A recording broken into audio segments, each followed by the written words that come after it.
تعالیٰ فرماتے گئے میرے پیارے نبی ان میرے دین کے کام کرنے والے بندوں سے آپ کہہ لیجیے کہ ذرا خوش اسلوبی کے ساتھ کام کریں، اس لیے کہ شیطان جو ہے آپس میں لڑائی کرا دے گا۔ بسم اللہ الرحمن الرحیم۔ السلام علیکم ورحمۃ اللہ وبرکاتہ۔ زیر سماعت آنے والے اقوال زرعی اور ملفوظات حضرت مولانا محمد عمر پالن پوری صاحب رحمۃ اللہ علیہ کے بیان سے منتخب شدہ ہیں۔ بیان کو زیر سماعت لانے سے قبل آپ تمام احباب سے خصوصی درخواست ہے کہ اس بیان کو پوری امت تک پہنچانے میں ہمارے ساتھ معاونت فرمائیں، ساتھ ہی اپنی دعاؤں میں پوری امت کو ضرور یاد رکھیں۔ جزاکم اللہ احسن الجزا۔ اور شیطان جو ہے انسان کا کٹر دشمن ہے، اور خوش اسلوبی کے ساتھ بات کرنے کے معنی یہ ہے کہ نرمی کے ساتھ بات کرے، ڈھنگ کے ساتھ بات کرے، حکمت کے ساتھ بات کرے اور بلا ضرورت سختی نہ کرے۔ اور وہ خوش اسلوبی جو نبیوں والی ہے وہ یہ ہے کہ ان کے سامنے اللہ کی عظمت کی بات کرے، نبیوں کی نبوت کی بات کرے اور آخرت کی بات کرے، اور ایسے طریقے پر کرے کہ جو اس کے ذہن کے اندر آتی جائے۔ ایک دم سے ایسی بات نہ ہو کہ وہ پھر انکار کر دے۔ آخرت کی بات بھی ایسے طریقے پر نہیں کرنی چاہیے کہ وہ آخرت کا مذاق اڑا دے۔ جیسے وہ ہمارے ساتھ جو ہوائی جہاز کے اندر جا رہا تھا وہ ڈاکٹر جو جاپان سے آ رہا تھا ڈگری لے کر، تو ہم نے وہ ریپ کی ساری باتیں سنائی، تو وہ بولا کہ مولوی صاحب ایک بات مجھے آپ سے پوچھنی ہے، اور میں نے جس سے پوچھی تو وہ تو میرے کو ڈانٹنے لگے۔ میں نے پادریوں سے پوچھی، میں نے پنڈتوں سے پوچھی، میں نے مولویوں سے پوچھی، میں چاہتا ہوں تم سے بھی وہ بات پوچھوں۔ میں نے کہا پوچھو۔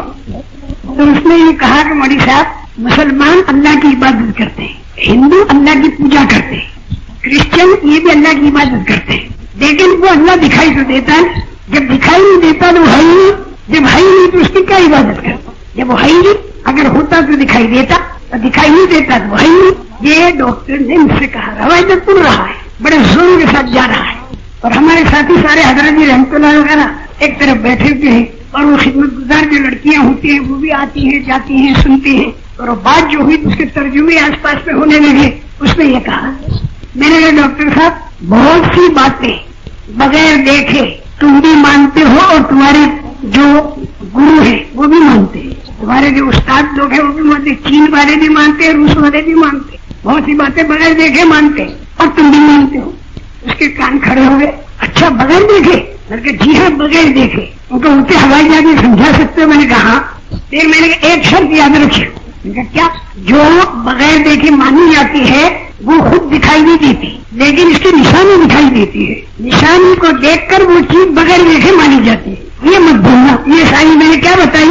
وَمِنْ آيَاتِهِ خَلْقُ السَّمَاوَاتِ وَالْأَرْضِ وَاخْتِلَافُ أَلْسِنَتِكُمْ وَأَلْوَانِكُمْ إِنَّ فِي ذَلِكَ لَآيَاتٍ لِلْعَالِمِينَ وَمِنْ آيَاتِهِ مَنَامُكُمْ بِاللَّيْلِ وَالنَّهَارِ وَابْتِغَاؤُكُمْ مِنْ فَضْلِهِ إِنَّ فِي ذَلِكَ لَآيَاتٍ لِقَوْمٍ يَسْمَعُونَ۔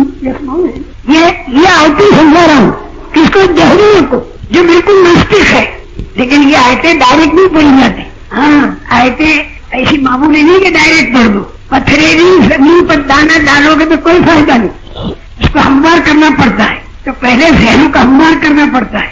ابھی پرسوں پتہ نہیں کہاں پر میں نے بیان کیا، ڈاکٹری کے اوپر پہ بات کہی، ڈاکٹر صاحب کھڑے ہوئے کہ ورثہ نکلو گئے 4 مہینے میں تیار، واقعی لکھوا دی اور چل دی، مسافر کر کے نماز جماعت پہ چل بھی دی ہوں۔ اور میں نے ان سے کہا بھی ڈاکٹر صاحب جا تو رہے ہو، تمہارے دوا خانے کا کوئی انتظام؟ بولے سب کر دیا میں نے، میں ایسا باولا نہیں ہوں، پورا انتظام کر دیا، اپنی جگہ آدمی رکھ دیا، میری ڈسپینسری برابر چلتی رہے گی، اور میں 4 مہینے گزاروں گا تاکہ میری جسمانی ڈاکٹری روحانی ڈاکٹری نہیں بنے۔ یہ اس نے کہا، یہ پرسوں کا یہ قصہ ہے، میرے سامنے وہ کھڑا ہو گیا، تو میں نے اپنے ساتھ کہا واقعی یہ ڈاکٹر ہے، واقعی یہ جا رہا ہے، یہ خالی یہی کہہ رہا ہے، نہیں بولے ایسے ہی جا رہا ہے، اس کی جانے والی بھی تھی۔ اس نے پوچھا بتاؤ؟ میں نے کہا دیکھو ڈاکٹر صاحب ہم سب بیٹھے ہیں، ہم لوگوں کے اندر عقل ہے کہ نہیں؟ تمہارے میں میرے میں یہ سب بیٹھے، عقل ہے؟ ڈاکٹر صاحب کہنے ہاں عقل ہے۔ میں نے کہا بتاؤ کہاں ہے؟ عقل بتاؤ کہاں ہے؟ وہ چکر آ گیا، اس نے کہا عقل تو ہم نہیں بتا سکتے۔ تو میں نے کہا عقل کو بغیر دیکھے مانا کہ نہیں مانا؟ لیکن نشانی سے مانا۔ نشانی کیا ہے کہ سارے ڈھنگ کے کام کر رہے ہیں، یہ نشانی ہے کہ عقل ہے؟ عقل نہ ہوتے تو بے ڈھنگ کے کام کرتے۔ بڑے سمجھ میں آ گئی۔ میں نے کہا دوسری نشانی، ہم سب کے اندر روح موجود ہے کہ نہیں؟ کہے میں نے کہا بتاؤ روح کہاں ہے، بتاؤ روح کہاں ہے، وہ کہ نہیں بتا سکتا. تو میں نے کہا روح کو بغیر دیکھے مانا نشانی کے ساتھ. تو نشانی کیا؟ میں ابھی چلتا پھرتا کھاتا پیتا ہے، اس سے اس کے اندر روح موجود ہے، روح نہ ہوتی تو ایسا نہ کرتا. یہ نشانی بتائی. پھر میں نے کہا ڈاکٹر صاحب جنگل بیابان میں کوئی مکان بنا ہوا ہے تو فوراً آپ کے ذہن میں یہ ہوگا کہ اس کا کوئی بنانے والا ہے. اب کون ہے؟ تختی دیکھی تو 500 سال پہلے گزر چکا ہے، وہ 500 سال پہلے. تو مکان جو ہے یہ نشانی ہے کہ اس کا کوئی بنانے والا ہے. بغیر بنانے والے کے مکان نہیں بنا، حالانکہ تم نے صحیح دیکھا وہ 500 سال پہلے گزرا ہے، لمبا اور پستا اور کالا اور گورا، شاید کچھ نہیں دیکھا تم نے اور بغیر دیکھے مانا. مانا کیسے مانا؟ مکان نشانی ہے. 3 باتیں. چوتھی بات میں نے کہا جنگل بیابان کے اندر اونٹ کے گزرنے کے نشانات پیر کے اور اونٹ کی مینڈیاں پڑی ہوئی دیکھی، لیکن اونٹ کو گزرتا نہیں دیکھا. تو ایک بے پڑھا آدمی بھی کہتا ہے کہ یہاں سے اونٹ گزرا، کیسے معلوم ہوا تم نے دیکھا؟ کرنا یہ مینڈیاں ہیں اور یہ اس کے پیر کے نشانات ہیں، تو اس سے معلوم ہوا کہ یہاں سے اونٹ گزرا. ارباب تو تدل علی البعید، یہ اس نے. تو میں نے کہا ڈاکٹر صاحب ذرا تھوڑا سوچو کہ مکان بغیر بنانے والے کے نہیں بن سکتا. یہ مکان خود نشانی ہے کہ اس کا کوئی بنانے والا ہے. تو کیا زمین اور آسمان، چاند اور سورج، ستارے، سمندر، ہوائیں، کیا یہ اس بات کی نشانی نہیں ہے کہ اس کا کوئی بنانے والا ہے؟ میں تمہیں بار بار اس بات کو سناؤں گا کہ اللہ کی غیبی مدد آج بھی اسی طرح ہو سکتی ہے جیسے پہلے، جس میں وہ قصہ جو آپ حضرات کو سنانا تھا حسن بن سفیان والا، وہ حدیثوں کے جمع کرنے کے لیے 3 طلبہ نکلے حدیثوں کے جمع کرنے کے لیے. اور وجہ اس کی یہ ہوئی کہ جہاد کا جو معاملہ تھا اس کے اندر دنیا طلبی خود غرضی آ گئی. اب جو جہاد ہونے لگے تو ملک اور مال کے لیے ہونے لگے. تو اس میں جو ہمارے رسول کریم صلی اللہ علیہ وسلم کے زمانے کے قریب کے بڑے بڑے لوگ تھے تو انہوں نے تعلیم اور تزکیہ ان دونوں چیزوں کو لیا. رسول کریم صلی اللہ علیہ وسلم نے تو 3 چیزیں چلائی، یعلمہ الکتاب والحکمۃ ویزکیہ. ایک طرف سے دعوت، ایک طرف تعلیم، ایک طرف تزکیہ، یہ تینوں چیزیں تھیں. لیکن بعد میں جا کر دعوت کا کام کرنے والے جو جہاد میں جاتے تھے وہ ملک اور مال والے بن گئے. تو ہمارے بڑے بڑے جو لوگ تھے انہوں نے پھر یہ سوچا کہ ہم تعلیم اور تزکیہ والا کام کریں، نبی کریم صلی اللہ تعالی وسلم احادیث کو جمع کریں. تو اس کے اندر حضرت امام ابو حنیفہ رحمۃ اللہ علیہ، امام شافعی رحمۃ اللہ علیہ، امام احمد بن حنبل رحمۃ اللہ علیہ، اور اسی طرح حضرت امام مالک رحمۃ اللہ علیہ، اس کے بعد میں پھر امام بخاری، امام مسلم، ان لوگوں نے جا کر حدیثوں کو جمع کرنا شروع کر دیا. لیکن تزکیہ کے ساتھ بڑا ان کا تزکیہ تھا، رات بھر اللہ کی عبادتیں بھی کرتے تھے، حدیثوں کو جمع کرتے تھے. اب اس کے بعد اللہ کی غیبی تعلیمیں ان کے ساتھ آنی شروع ہو گئی، حیرت میں ڈالنے والی مددیں ان علماء کرام کے ساتھ جنہوں نے حدیثوں کو جمع کیا. ایسی مددیں آئی کہ ہارون رشید اپنے محل کے اندر بیٹھا ہوا ہے، نیچے ایک محدث نے غالباً حضرت عبداللہ بن مبارک ہے یا کوئی اور، ان کو چھینک آئی، انہوں نے کہا الحمدللہ. تو وہاں پر بہت بڑا مجمع دین سیکھنے کے لیے جمع ہوا تھا. اس نے یرحمک اللہ کہا، یرحمک اللہ کی آواز بہت اونچی ہو گئی اور ساتھ ساتھ آدمی ان کی آواز کو پہنچاتے تھے. یہاں سے انہوں نے جو حدیث پڑھی تو دور سے اس نے وہ حدیث پڑھی، اس کے بعد تیسرے نے پڑھی، ساتھ ساتھ آدمی حدیث پہنچاتے تھے. جب یرحمک اللہ کی آواز خوب گونجی تو وہ بادشاہ جو تھا نا اوپر سے ہتھیار لپیٹ کر، اور نیچے اس نے دیکھا کہ شاید کسی نے بغاوت کر دی. معلوم اگر بغاوت نہیں ہے تو اس کی بیٹی، اس کی جو بیوی تھی نا، اس نے کندھے کے اوپر ایک تھپڑ مار کے یوں کہا کہ یہ بتاؤ بادشاہ تم ہو گئی تھی؟ تو بادشاہ نے کہا کہ دلوں پر تو حکومت کی علماء کی ہے اور بدنوں پر حکومت ہم بادشاہوں کی. یہ اس نے تو یہ علماء کرام کی بڑی عظمت، بڑا اکرام، بڑا احترام چاروں طرف ہوتے لگا. لیکن بھائی پھر اس کے اندر بھی ایسے لوگ شامل ہو گئے جو دنیا طلبی اور خود غرضی والے تھے. تو اس میں حضرت امام غزالی رحمۃ اللہ علیہ جو ہے انہوں نے 8 شرطیں علماء کرام کے لیے لگائی، بڑی کڑی شرطیں. اس کے بعد میرے محترم دوستوں اور بزرگوں، جب ان کے اندر بھی دونوں قسمیں ہو گئی تو پھر ایک طبقہ اہل حق کا، انہوں نے تزکیہ کا کام کیا کہ لوگوں کے دلوں کی صفائی سنت طریقے پر کرنی. اس میں حضرت شیخ عبد القادر جیلانی رحمۃ اللہ علیہ، حضرت جنید بغدادی رحمۃ اللہ علیہ، اور اس انداز کے جو بڑے بڑے خواجہ معین الدین چشتی رحمۃ اللہ علیہ، حضرت نظام الدین اولیاء رحمۃ اللہ علیہ، یہاں پر بھی نہ معلوم کتنے ایسے اولیاء اللہ ہوں گے، انہوں نے وہ کام شروع کر دیا لوگوں کے تزکیہ کا، دلوں کی صفائی کا. لیکن بعد میں جا کے اس کے اندر بھی بہت سے لوگ ایسے گھس گئے جو دنیا طلب خود مرضی والے تھے. اس پر مجھے مولانا یوسف صاحب رحمۃ اللہ علیہ کا بیان یاد آیا.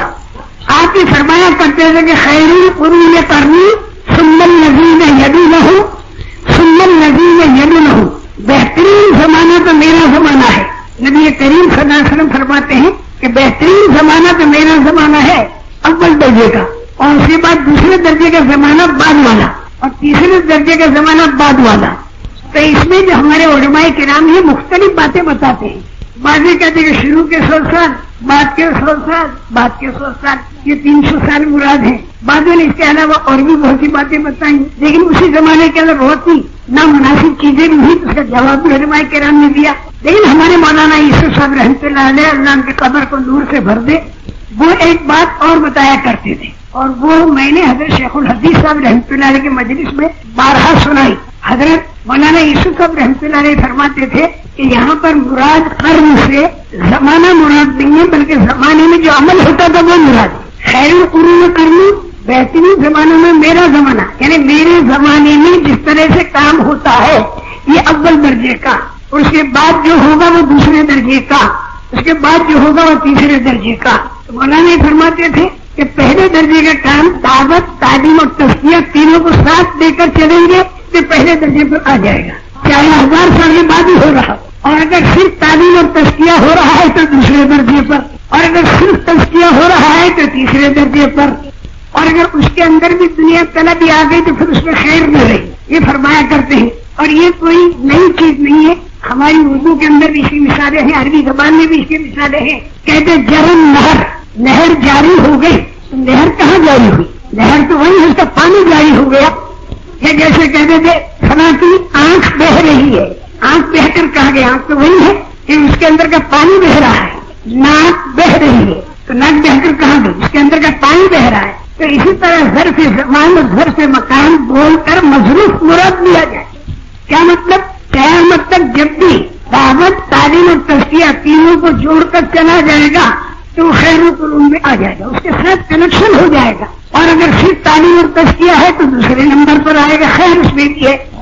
اور اگر صرف تزکیہ ہے تو خیر اس کے اندر بھی ہے، کیونکہ لیکن پھر وہ بھی نہیں رہا تو پھر خیر نہیں رہی. یہ مولانا یوسف صاحب رحمۃ اللہ علیہ بڑے زوروں پر بیان فرماتے ہیں. تو اب ہمارے جو اکابر ہیں، مولانا الیاس صاحب رحمۃ اللہ علیہ نے جو کام شروع فرمایا تو ان کے ذہن میں یہ تھا کہ رسول کریم صلی اللہ علیہ وسلم اس امت کو جو ان سے ہاتھ پر چھوڑ کر گئے یہ امت 2000 سال پر رہ جائے.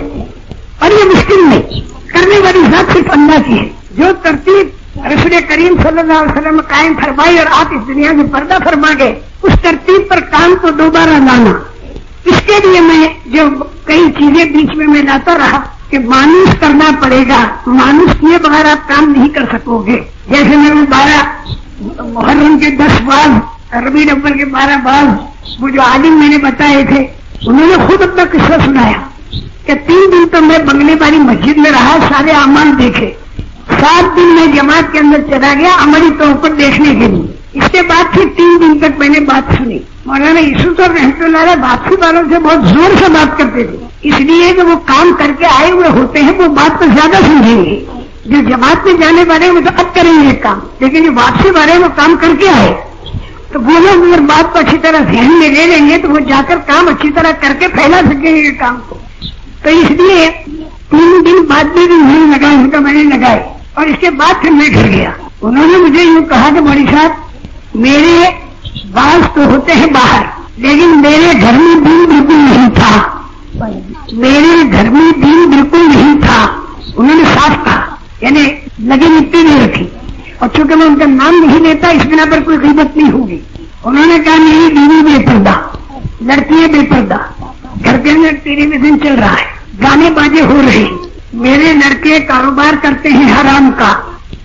تو ایک مرتبہ میں تو غصے میں آ گیا، اور غصے میں آ کے میں نے گھر والوں سے کہا تم کو شرم نہیں آتی؟